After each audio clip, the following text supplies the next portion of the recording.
Assalamualaikum warahmatullahi wabarakatuh. Saya Tega Tiffany. Saya M. Rizky Mahlion. Saya Kananga Syari Apriani. Saya Marina Semalango.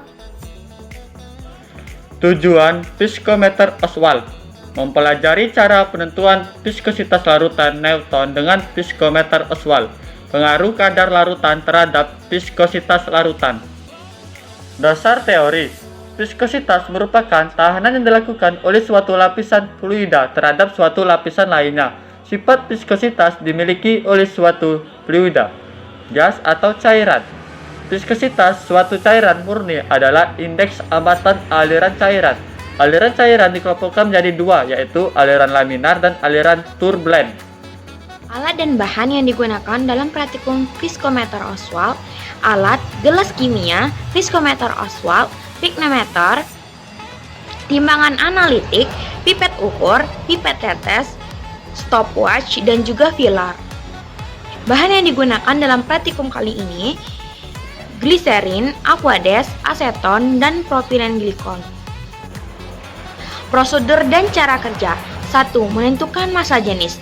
Timbang piknometer kosong, masukkan aquades ke dalam piknometer yang sudah diketahui beratnya hingga penuh.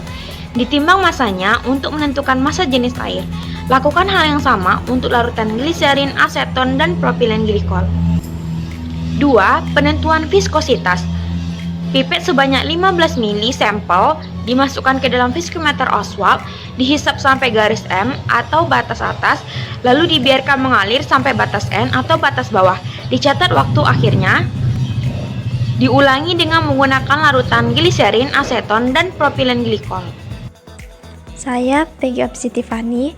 Di sini saya akan menjelaskan tentang data dan hasil pengamatan serta perhitungan dari praktikum yang sudah kami lakukan. Dari praktikum yang sudah kami lakukan, didapatkan data dan hasil pengamatan yang dapat kita lihat pada tabel berikut.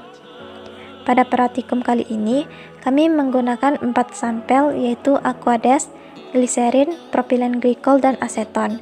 Kami melakukan percobaan dengan 5 kali percobaan. Selanjutnya kita masuk pada perhitungan. Yang pertama ada perhitungan aquades.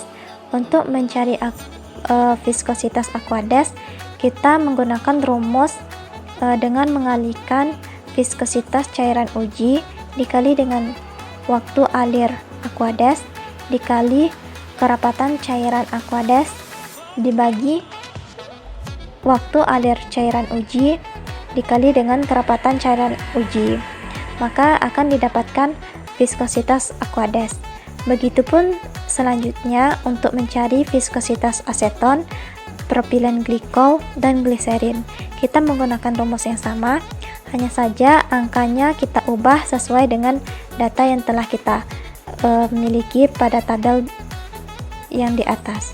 Pembahasan dari tegangan Oswald. Berdasarkan tabel waktu rata-rata yang dibutuhkan oleh masing-masing larutan bervariasi. Varian waktu air inilah yang menjadi parameter dalam menentukan nilai viskositas cairan tersebut. Aquades dalam hal ini digunakan sebagai pembanding bagi cairan lainnya. Aseton merupakan cairan yang memiliki waktu alir yang paling singkat dibanding cairan lainnya. Sebaiknya, gliserin memiliki waktu alir yang paling lama dibanding cairan lainnya. Hal ini dikarenakan aseton memiliki kekentalan lebih kecil dari gliserin. Faktor-faktor yang mempengaruhi viskositas yaitu suhu, konsentrasi larutan, berat molekul, gaya tarik antar molekul, dan tekanan.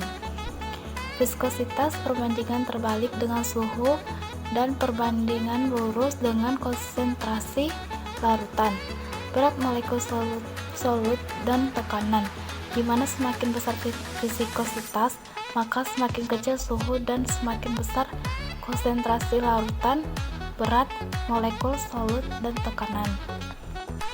Kesimpulan dari tegangan Oswald. Dari percobaan yang telah kami lakukan, dapat disimpulkan bahwa untuk menentukan viskositas suatu larutan dapat dilakukan dengan menggunakan viskometer Oswald, yaitu dengan mengukur waktu yang dibutuhkan bagi sampel. untuk lewat antar dua tanda ketika ia mengalir karena gravitasi melalui suatu tabung kapiler partikel. Pengaruh kadar larutan terhadap viskositas juga berbanding lurus, di mana jika larutan memiliki konsentrasi tinggi, maka akan tinggi pula viskositasnya.